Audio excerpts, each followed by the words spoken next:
Hi guys, this is Zubair and I welcome you all to my channel. इस video में हम solve करेंगे print मेज path problem को।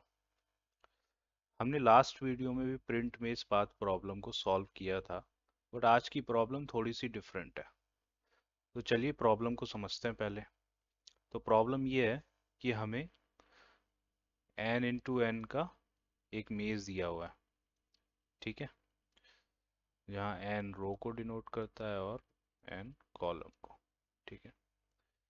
तो मैं n इंटू एन ले रहा हूँ, बट जरूरी नहीं है कि रो और कॉलम दोनों सेम हो। प्रॉब्लम में रो और कॉलम डिफरेंट भी हो सकते हैं। तो हमें करना क्या है, हम 0,0 पर हैं और हमें n-1, n-1 पे पहुंचना है, ठीक है। ये हमारा प्रॉब्लम है और इस मेज में 1 और 0 पड़े हुए हैं अपनी अपनी सेल पे। 1 का मतलब है कि आप यहाँ से हॉरिजॉन्टली या वर्टिकली चल सकते हैं। मतलब है कि आप यहाँ से या तो हॉरिजॉन्टली चल सकते हैं या वर्टिकली चल सकते हैं। हॉरिजॉन्टली अगर चलेंगे, मान लो अगर आप i कॉमा j पर हो, जब अगर आप हॉरिजॉन्टली चलते हो तो कॉलम बढ़ेगा, या फिर वर्टिकली चलते हो तो रो बढ़ेगी, ठीक है। जीरो का मतलब यह है कि आप यहाँ से कहीं पर भी नहीं चल सकते, मतलब कि नो और नो। तो आप जीरो से कहीं पर भी नहीं चल सकते। तो हमें वेज प्रिंट करने हैं, सॉरी पाथ प्रिंट करना है, नॉट वेज, पाथ प्रिंट करना है 0,0 से n-1, n-1 तक के, ठीक है। अच्छा, पाथ्स जो है एक से ज़्यादा भी हो सकते हैं। तो देखते हैं कौन कौन से पाथ होंगे हमारे। मैं यहाँ से यहाँ भी जा सकता हूँ और यहाँ भी जा सकता हूँ, ठीक है। मैं इसको 0, 1, 2, 3, 4, 0, 1, 2, 3, 4, ठीक है। तो मैं पहले वर्टिकली चल रहा हूँ, तो मैं यहाँ आया, ठीक है। यहाँ से मैं यहाँ नहीं जा सकता, क्योंकि अगर मैं ज़ीरो पे आ गया तो मैं यहीं स्टॉप हो जाऊंगा। ज़ीरो से मैं कहीं पर भी नहीं चल सकता, बट कि मुझे यहाँ पे जाना n-1, n-1 पे। तो मैं यहाँ से यहाँ आया, ठीक है। 1 से 0 नहीं चल सकता, मैं 1 से 1 पे आया, ठीक है। फिर मैं 1 से 0 नहीं चल सकता, मैं इधर आया, मैं इधर आया, फिर इधर आया, इधर आया, इधर आया। ये मेरा एक तरीका है n-1, n-1 पे पहुंचने का। एक और तरीका हो सकता है, देखते हैं। मैं यहाँ से यहाँ चलूँ, फिर यहाँ चलूँ, ठीक है, फिर यहाँ चलूँ, यहाँ, यहाँ, यहाँ, यहाँ और यहाँ, ठीक है। एक और तरीका हो सकता है, एक और तरीका ये है कि अगर मैं यहाँ से यहाँ चलूँ और यहाँ से यहाँ चलूँ, तो टोटल कितने वेज हैं इस प्रॉब्लम में, इस पर्टिकुलर प्रॉब्लम में 3 वेज से मैं चल सकता हूँ और 3 पाथ हमारे प्रिंट होंगे, ठीक है। और हम रुकेंगे कहाँ, जब हम, जो हमारा रो है वो i माइनस सॉरी n-1 हो और कॉलम भी n-1 हो, हमें स्टॉप कर जाना है, ठीक है। ओके, तो हमें पता चल गया कि एक से ज़्यादा पाथ हो सकते हैं। अब यहाँ पे बैक ट्रैकिंग का क्या रोल है, ठीक है। बैक ट्रैकिंग का क्या रोल है, तो पहले एक मैं प्रॉब्लम समझते हैं एक लेमन टर्म में। जैसे कि मान लो कि मैं दिल्ली से मुंबई जा रहा हूँ, ठीक है। और मैं दिल्ली से मुंबई पहुंच गया। मुंबई में किसी एक पर्सन ने मुझसे पूछा कि आप कैसे कैसे आए हैं, मतलब कि किस किस रास्ते से आए हैं। तो मैं बताऊंगा उसे कि मैं पहले यहाँ गया, फिर यहाँ गया, फिर यहाँ से मुंबई पहुंचा। तो मैंने कैसे बता दिया उसे, मैंने ऐसे बता दिया कि जब मैं यहाँ पहुंचा तो मैंने याद कर लिया कि मैं इस रास्ते से गया हूँ, फिर मैंने याद किया अपने माइंड में इस रास्ते से गया हूँ, इस रास्ते से गया हूँ, और फिर मैं मुंबई में पहुंचा तो मैंने सारे रास्ते उस पर्सन को बता दिए, ठीक है। ऐसे ही जब मैं जीरो से n-1 तक चलूंगा, तो मैं अपने सारे रास्तों को याद करते हुए चलूंगा, किसी लिस्ट में स्टोर कर दूंगा या किसी एरे में। ठीक है, मैं पाइथन में कोड करूंगा तो मैं यहाँ लिस्ट ले रहा हूँ, और मैं लिस्ट में अपने वो सारे पाथ स्टोर करता चला जाऊंगा। ठीक है, अब बैक ट्रैकिंग का रोल क्या है? मान लो मैं 1 से 1 पे चला गया, ठीक है, और फिर मैं 1 से 0 पे गया। ठीक है, मुझे नहीं पता कि आगे रास्ता है या नहीं है, बट फिर मैंने देखा कि मैं 0,0 पे आ गया हूँ। मुझे वापस होना पड़ेगा, क्योंकि ये जो रास्ता था, ये वाला रास्ता, दिस वन, दिस वन, ये मैंने गलत चूज कर लिया, तो मैं यहाँ से वापस होता हूँ। यही है बैक ट्रैकिंग। ठीक है, जब मैंने ये रास्ता चूज किया था, तो इस रास्ते को मैंने यहाँ पे स्टोर भी किया था। ठीक है, अब क्योंकि मुझे बाद में पता लगा कि ये रास्ता मैंने गलत स्टोर किया है, तो इस रास्ते को मुझे हटाना पड़ेगा अपनी लिस्ट में से। ठीक है, तो बैक ट्रैकिंग में क्या करते हैं हम, कोई अगर एक्शन लिया गया है, ठीक है, रिकर्जन कॉल के टाइम पे, हम उस एक्शन को रिवर्स कर देते हैं। ठीक है, ये हमारा बैक ट्रैकिंग है। रिवर्स कैसे करेंगे वो हम अभी प्रोग्रामिंग के साथ समझेंगे। ठीक है, तो सीधा सीधा कोड करते हैं, उसके बाद उस कोड को हार्ड रन करके देखेंगे कि मैं क्या कहने की कोशिश कर रहा था, और कैसे हम रिवर्स कर रहे हैं, और कैसे कैसे हम जा रहे हैं। ठीक है, ओके, तो ये मेरा, मैंने एरे ले लिया है, उसमें वही सारे नंबर प्रिंट कर मतलब रख दिए हैं जो मैंने एग्जांपल लिया था, एंड मेरा यहाँ पर है 5। ओके, मैं एक फंक्शन बनाता हूँ, प्रिंट वेज। ठीक है, इसमें मैं एरे लेता हूँ, रो लेता हूँ, कॉलम लेता हूँ, और पाथ। ठीक है, अच्छा, सबसे पहली बार मैं जब इसको कॉल करूंगा तो कैसे करूंगा? मैं ये तो एरे सेम, सॉरी, लिस्ट मैं सेम ही डाला है, रो 0, कॉलम 0, क्योंकि मैं 0 0 से स्टार्ट कर रहा हूँ, और पाथ में कुछ नहीं।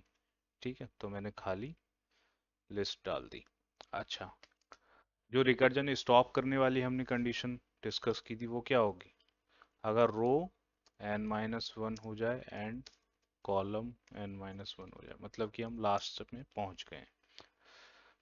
तो मुझे क्या करना है, प्रिंट कर देना पाथ, जो भी हमने स्टोर किया था वहां तक का पाथ, प्लस रिटर्न कर देना। ठीक है, ये मेरी कंडीशन हो गई। ओके, अब दो तरीके थे, तो दोनों तरीके कॉल कर लेते हैं। एक तरीका ये था कि मैं वर्टिकली चलूं, जिसमें मेरी रो बढ़ेगी। एक तरीका था कि मैं हॉरिजॉन्टली चलूं, जिसमें मेरा रो सेम रहेगी और कॉलम बढ़ेगा, और मेरा पाथ। ठीक है, अब इनको हम डायरेक्टली ऐसे ही कॉल नहीं करा सकते, क्योंकि एरर आ जाएगी एक टाइम पे। क्यों एरर आ जाएगी वो देख लेते हैं। देखो, मैं इससे आगे नहीं जा सकता, और मैं इससे आगे नहीं जा सकता, जबकि हम i+1 कर रहे हैं, j+1 कर रहे हैं, और करते करते एक स्टेज आ जाएगी कि हम यहाँ पहुँच जाएंगे या यहाँ पहुँच जाएंगे। ठीक है, तो मुझे ये कंडीशन लगानी पड़ेगी कि जो मेरा i है, या जो मेरा रो है, ठीक है, वो लेस देन है n-1 से, और मेरा जो कॉलम है वो लेस देन है n-1 से। ठीक है ना, तो लगाते हैं condition, if row is less than n-1, if column is less than n-1। ठीक है, दोनों लगा दी। अच्छा, हम यहाँ क्या कर रहे थे, हम यहाँ पे हम जैसे ही कॉल लगा रहे थे, जैसे ही हम यहाँ से यहाँ जा रहे थे, उससे पहले हम इस वाले पाथ को प्रिंट अपेंड करा रहे थे, अपने पाथ में स्टोर करा रहे थे। तो हमें स्टोर कराना पड़ेगा, स्टोर करा लेते हैं इसको।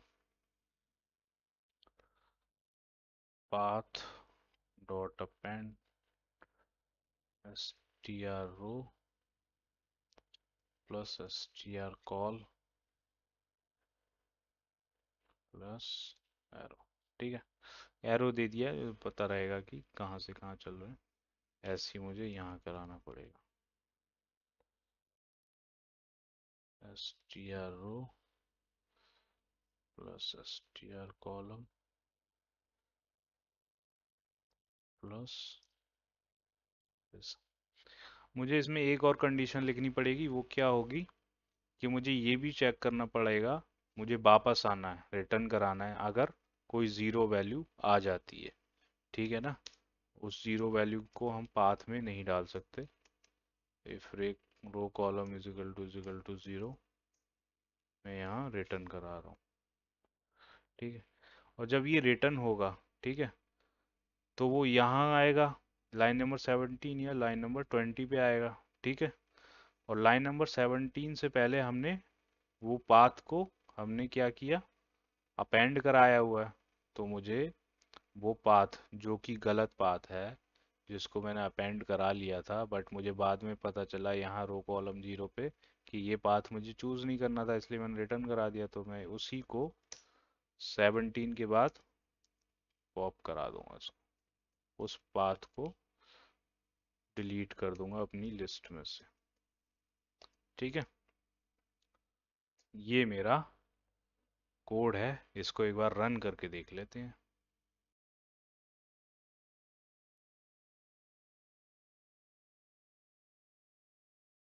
ठीक है, मेरे 3 वेज निकल के आ रहे हैं, तीनों वो प्रिंट करा रहा है। अच्छा, ये 4 4 तक नहीं जा रहा, 4 3 रुक रहा है, 4 3 रुक रहा है, 3 4 रुक रहा है। ठीक है, क्योंकि मैंने यहाँ पे मुझे, जब मैं लास्ट में आ जाता हूँ तो मुझे एक अपेंड करा देता हूँ, str रो प्लस str कॉलम। लास्ट में आ गया तो एरो लगाने की मुझे ज़रूरत नहीं है, इससे आगे कहीं नहीं जा रहे हम, यहीं पर हमें रुकना है। और हम इसको रन कराते हैं, तो बढ़िया चल रहा है एकदम। आउटपुट आ गया हमारा, बता रहा है 0 0 से 1 0 गए, फिर 2 0 गए, एंड सो ऑन 4 4 तक आ गए, चार तीनों केसेस में। ठीक है, तो बढ़िया चल रहा है। एक बार इसको कोड को हार्ड रन करके देखते हैं कि कैसे किया ये। सो गाइस, कोड को हार्ड रन करते हैं। मैं 0 0 पर था। ठीक है, मैं पहले वर्टिकल चल रहा हूँ, फिर हॉरिजॉन्टल चल रहा हूँ। मैंने वर्टिकल चला, मैं 1 0 पर आ गया, यहाँ पर आ गया। ठीक है, 1 0 पर आया, इसको मैं लाइन नंबर 1 करता हूँ, इसको मैं लाइन नंबर 2 करता हूँ, 3 4 5 6 7। ठीक है, मैं 1 0 पर आया, लाइन नंबर 1 नहीं चली, 2 चली, क्योंकि n-1 से स्मॉल है रो।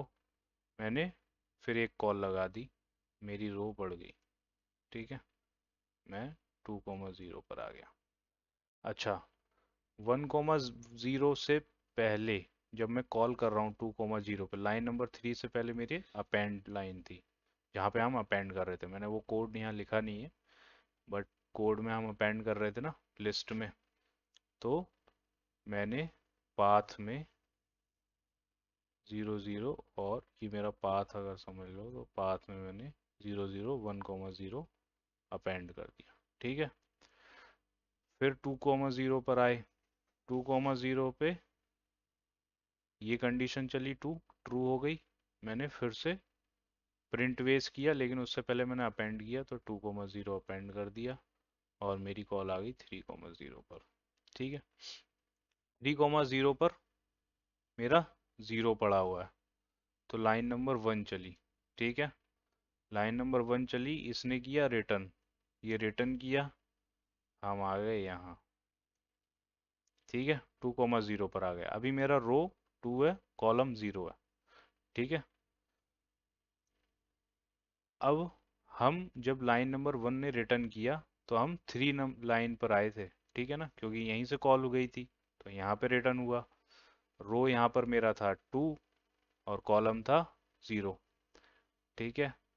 फिर ये लाइन चली, लाइन नंबर 4, पाथ में से पॉप करना है हमें, तो मैंने 2,0 को हटा दिया, ठीक है, हटा दिया। अब चली लाइन नंबर 5, अब ये कॉलम वाले पे आ जाएगा, तो कॉलम यहाँ से, फिर लाइन नंबर 6 चलेगी तो, और उससे पहले अपेंड होगा मेरा क्या, 2,1 पे आ गया, ठीक है। 2,0 अपेंड होगा, फिर से अपेंड करेगा ये, 2,0, 0,0, 1,0, 2,0 हो गया, और 2,1 पे आ गया, ठीक है। क्योंकि ये दो लाइन लिखी हुई है मैंने अपेंड की, ठीक है, यहाँ से हट के ये वाला अपेंड कर देगा। 2,1 से फिर आया, फिर मेरी वर्टिकल रो चलेगी, हमारा आ गया यहाँ पे, ठीक है। फिर लाइन नंबर 2 चली, अपेंड किया 2,1 को, ठीक है, और 3,1 पे आ गया, ठीक है। 3,1 से फिर अपेंड किया 3,1 को, और 3,2 पे आ गया, ठीक है। फिर हमारी चली 3, सॉरी, 3,1 पे आया था, 3,1 पे आ गया। 3,2 से क्या होगा, 3,2 से फिर ये बैक ट्रैकिंग होगी हमारी, क्योंकि ये 0 आ गया। हम यहाँ से, सॉरी, मैंने थोड़ा गड़बड़ कर दिया। हम 3,1 से जब वर्टिकल कॉल चलेगी तो 4,2 पर आएगा। इसको थोड़ा सा हटा देते हैं, कोई नहीं।